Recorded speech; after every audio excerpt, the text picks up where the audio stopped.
हाँ जी, ये है क्वेश्चन नंबर 5। प्रश्नावली है 2.3, चैप्टर है बहुपद, क्लास 9th का ये प्रश्न है और बुक है NCERT। तो देखिए प्रश्न में क्या पूछा है आपसे कि गुणनखंड ज्ञात कीजिए। एक आपको 3 घात का बहुपद दे रखा है जिसके आपको गुणनखंड निकालने हैं। ठीक है, देखिए आइए इसको कैसे करना है।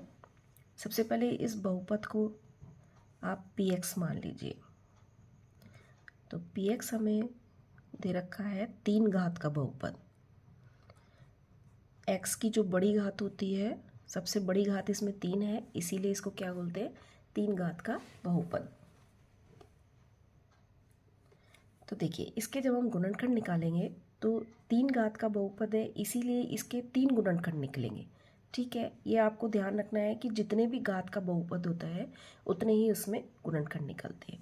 तो देखिए गुणनखंड निकालने का तरीका क्या है कि इस बहुपद का जो अचर पद है जिसमें x का कोई भी गुणा में नहीं है उसको अचर पद बोलते हैं। तो इसमें जो इसका अचर पद है आपका -5। ठीक है, इस -5 के आपको गुणनखंड निकालने हैं। ठीक है, इस -5 के जो गुणनखंड होते हैं, गुणनखंड आएंगे 1 और 5। गुणनखंड का मतलब है कि आपको 5 में 1 का जब हम भाग देंगे तो वो पूरा पूरा चला जाएगा, कोई भी शेषफल नहीं बचेगा। इसी तरीके से 5 में जब 5 का भाग देंगे तो शेषफल कुछ नहीं बचेगा, तो इसीलिए ये इसके गुणनखंड कहलाते हैं। और ये आपको लेने हैं चिन्ह के साथ लेने हैं, प्लस भी लेना है माइनस भी लेना है, प्लस भी लेना है माइनस भी लेना है। हाँ, तो सबसे पहले हम क्या करेंगे, +1 लेंगे। ठीक है, तो हम लिखेंगे x बराबर 1 बहुपद px में रखने पर। ठीक है, ये जो बहुपद दे रखा है उसमें x की जगह मैं 1 रखूँगी।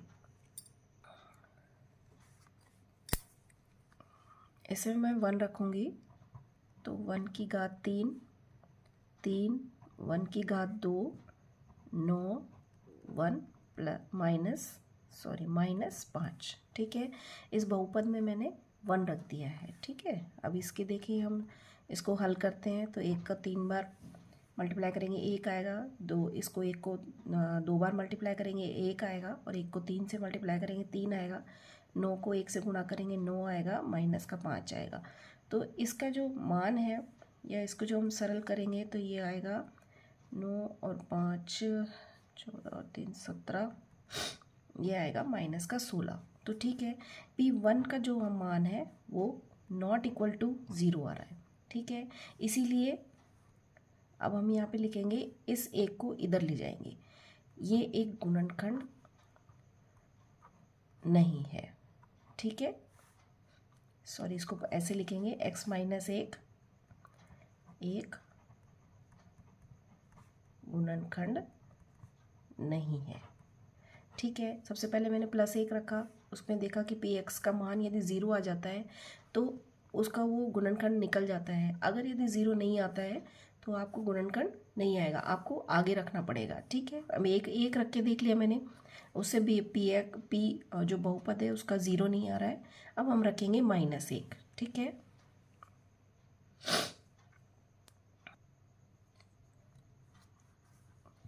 अब देखिए, अब x = -1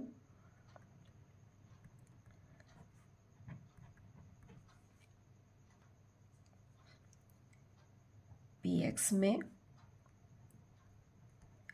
रखने पर। ठीक है, अब मैं p-1 रखूँगी, जहाँ जहाँ बहुपद में x दे रखा है वहाँ हमको माइनस रख देना है। तो -1 की पावर 3, 1 की घात 2, 9, -1 -5। ठीक है, अब देखिए -1 को जब मैं 3 बार मल्टीप्लाई करूँगी तो आएगा -1। ये आपको आता है समझ में? अगर नहीं आता है समझ में, ऐसे रफ बता देती हूँ मैं। देखिए -1 की पावर 3 जो होता है वो -1 मल्टीप्लाई -1 मल्टीप्लाई -1 होता है। ठीक है, अब देखिए -1 को -1 से मल्टीप्लाई करूँगी तो प्लस का 1 आता है। फिर ये वाला -1 बचा है, तो माइनस को प्लस से मल्टीप्लाई करेंगे माइनस आएगा, और 1 को 1 से मल्टीप्लाई करेंगे 1 आएगा। तो देखिए -1 की घात 3 का जो मान होता है वो -1 होता है। ठीक है, इसीलिए मैंने यहाँ -1 लिखा है। अब देखिए -1 की घात 2, मतलब -1 और -1 को हम 2 बार मल्टीप्लाई करेंगे तो आएगा 1। अब देखिए इस माइनस से जब अपन ब्रैकेट खोलेंगे तो माइनस माइनस हो जाता है प्लस, और 9 को 1 से मल्टीप्लाई करेंगे तो 9 आएगा। ठीक है, -5। ठीक है, अब देखिए -1 -3 9 -5। अब देखिए 5 और 3 होता है 4, 4 और 5 होता है माइनस का 9, माइनस के 9 हम जोड़ लेते हैं, ये प्लस का 9, तो इसका मान आ गया 0। ठीक है,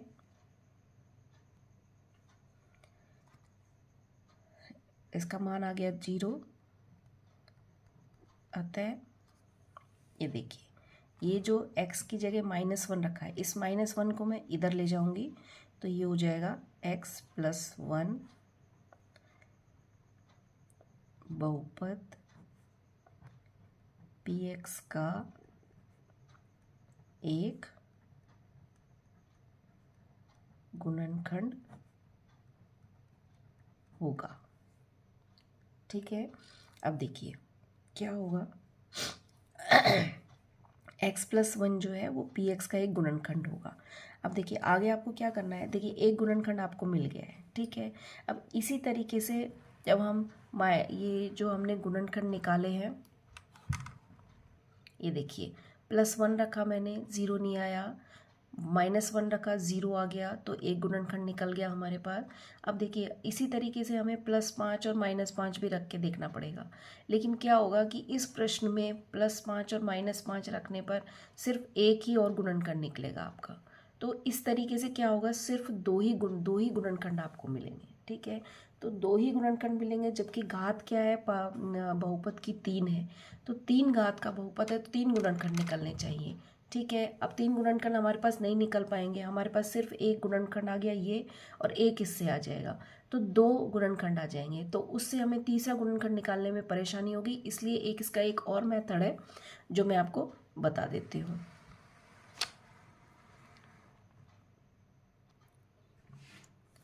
अगर 5 के जो गुणनखंड है वो सारे रखने पर यदि 3 गुणनखंड हमें मिल जाते हैं तो इस क्वेश्चन का हल जो है हम आसानी से निकाल सकते हैं। लेकिन इसमें क्या होगा, सिर्फ 2 ही गुणनखंड हमको मिलेंगे। अगर हम +5 और -5 भी रख के देखते हैं तो उस चीज़ के लिए आपको क्या करना है, जब 3 गुणनखंड निकालने हैं तो आप क्या करेंगे, अब इसको देखिए क्या करना है आपको। हाँ जी, देखिए तो क्या होगा, हम x + 1 का भाग देंगे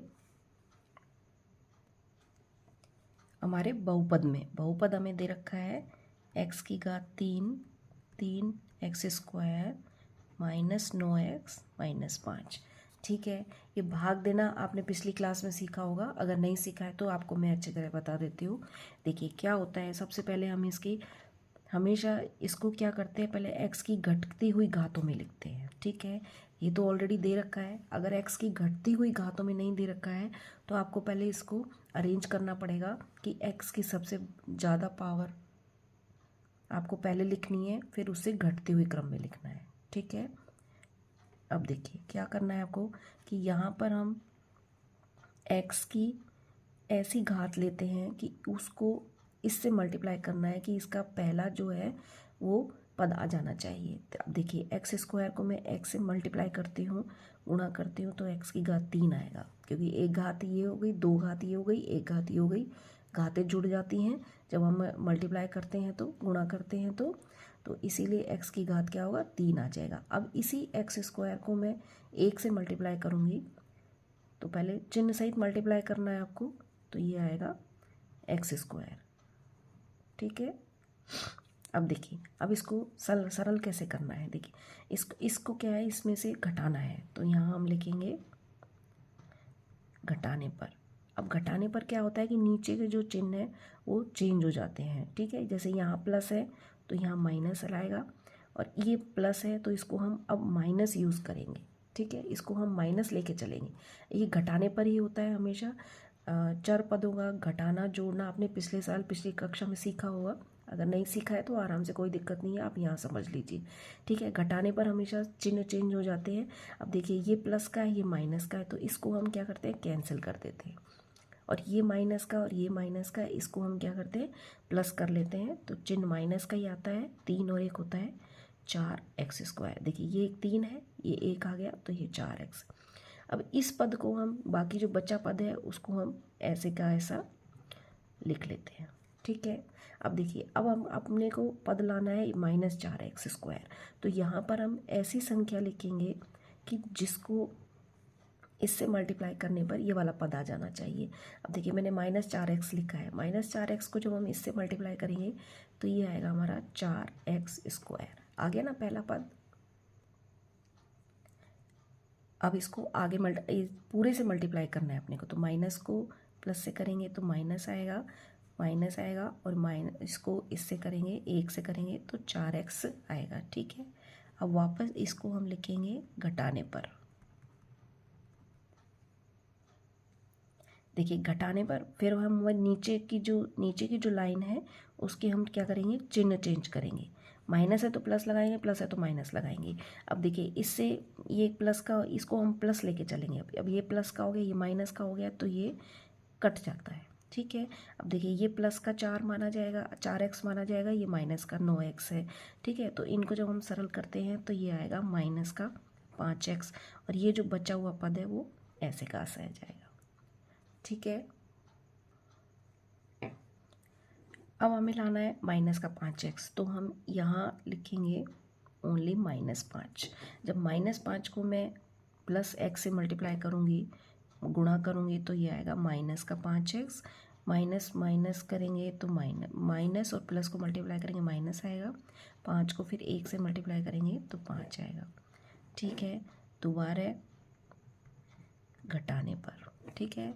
घटाने पर क्या होगा, पहले नीचे के साइन चेंज होंगे, नीचे के चिन्ह चेंज करूँगी मैं, तो ये प्लस का, ये माइनस का, ये भी कट जाएगा, ये प्लस का, ये माइनस का, ये भी कट जाएगा, और आंसर या नीचे कुछ नहीं बचेगा, ठीक है। रिमाइंडर कुछ नहीं बचा अपने पास, ठीक है। अब देखिए रिमाइंडर जब कुछ नहीं बचा है तो इसको हम किस तरीके से लिखेंगे। हाँ, तो देखिए अब हमने भाग देना सीख लिया है। अब इस भाग देने में जो हमने जिस पद से हमने भाग दिया है और ये बहुपद हमारे पास आया है, ठीक है। तो इसको मैं कैसे लिखूँगी, देखिए जिससे हमने भाग दिया है, जो कि हमारा एक गुणनखंड आया था, उसको यहाँ लिखना है। और इस जो शेषफल जो हमें, ये जो भागफल हमें मिला है, भागफल को हम इसके गुणा में लिख देंगे, ठीक है। अब देखिए ये हमने गुणनखंड निकाला था, और इसका जब हमने बहुपद में भाग दिया तो ये आया हमारे पास, ठीक है। इन दोनों को इस तरीके से मल्टीप्लाई करके लिख देना है। अब देखिए ये 2 की घात का बहुपद हमारे पास आया है, और 2 की घात का बहुपद कैसे गुणनखंड निकालना है वो मैंने आपको अपन ने पिछले क्वेश्चन में सीखा था। तो देखिए ये ऐसा का ऐसा लिखेंगे x+1, और ये जो हमारा है इसमें जो बीच का पद जो हम तोड़ करके हम 1-2 टर्म्स में इसको तोड़ते हैं, जैसा हमने पिछले क्वेश्चन में किया था। ये देखिए माइनस का 4x है, ये माइनस का 4x है, और इसका पहला पद और अंतिम पद को जब मैं गुणा करती हूँ तो ये आता है मेरे पास माइनस का 5x², ठीक है। अब देखिए इसमें क्या है, मध्य पद को आपको तोड़ना है। ये मध्य पद है इसका, इस बहुपद का, इस मध्य पद को तोड़ना है। तो पहले मैं लिखूँगी 3x - x, ठीक है। देखिए इसको -4 को मैंने 2 पदों में विभक्त कर लिया। अब इन्हीं 2 पदों को जब मैं मल्टीप्लाई करती हूँ, माइनस का 3x और माइनस का x, जब इसको मैं मल्टीप्लाई करती हूँ तो ये आएगा मेरे पास 3x², ठीक है। गुणा करने पर ये नहीं आ रहा है, इसीलिए हम इसमें विभक्त नहीं करेंगे। अब आगे देखिए इसको मैं लिखती हूँ माइनस का 2x माइनस का 2x, ठीक है।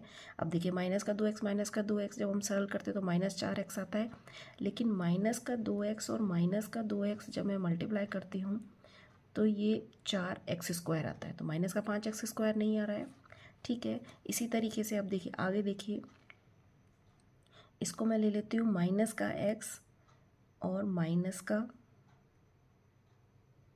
प्लस का 5x, सॉरी माइनस का 5x लेंगे प्लस का x लेंगे, ठीक है। देखिए माइनस प्लस का x माइनस का 5x लेंगे तो सरल करेंगे तो माइनस का 4x आएगा, और इन्हीं दो पदों को यदि मैं मल्टीप्लाई कर दूँ x और माइनस का 5x तो ये आएगा माइनस का 5x², ठीक है। अब देखिए गुणा करने पर ये आ गया, इसीलिए हम जो मध्य पद है उसको इसमें विभक्त करेंगे, इस तरीके से लिखेंगे, ठीक है। मध्य पद की जगह मैं लिखूँगी +x माइनस का 5x, ठीक है। तो मैं लिखूँगी यहाँ पे x -5x इस -4x की जगह, और ये -5 ऐसे का ऐसा आएगा, ठीक है। आगे आपको समझ में, ये क्वेश्चन हमने ये इस तरीके से दो घात के बहुपद का जो गुणनखंड हमने पिछले क्वेश्चन में सीखा है उसी तरीके से मैंने हल किया है, ठीक है। अब देखिए इसमें दो दो के पद बना लेते हैं जोड़े, तो इस पद में से मैं एक x कॉमन लूँगी, ठीक है। x कॉमन लूँगी तो अंदर बचेगा x + 1। देखिए कॉमन निकालने के लिए, कॉमन निकालने का मतलब है कि दोनों में आप इसका जब भाग देंगे तो अंदर वही शेषफल बचना चाहिए। अब देखिए दोनों में से मैं यदि x बाहर निकालूं और x का x² में भाग दूंगी x आएगा, x में x का भाग दूंगी +1 आएगा, ठीक है। आपको कॉमन निकालना भी आना चाहिए। अब देखिए इन दोनों में से कॉमन आएगा -5 आएगा, -5 का जब मैं इसमें भाग दूंगी तो आएगा प्लस का x, और इसमें इसका दूंगी तो ये आएगा प्लस का 1, ठीक है।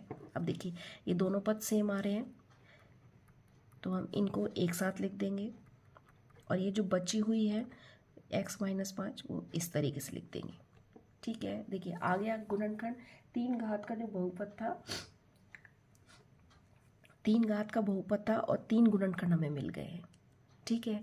इस क्वेश्चन को इसी तरीके से हल करना पड़ेगा, क्योंकि क्या होता है कि जब गुणनखंड हमें निकालना होता है, गुणनखंड निकालने के लिए जब हमने अचर पद का जो गुणनखंड निकाले थे हमने, ये देखिए अचर पद का -5 का इसका अचर पद था, अचर पद का जब मैंने गुणनखंड निकाले तो ये आया था +5 और +-1 और +-1।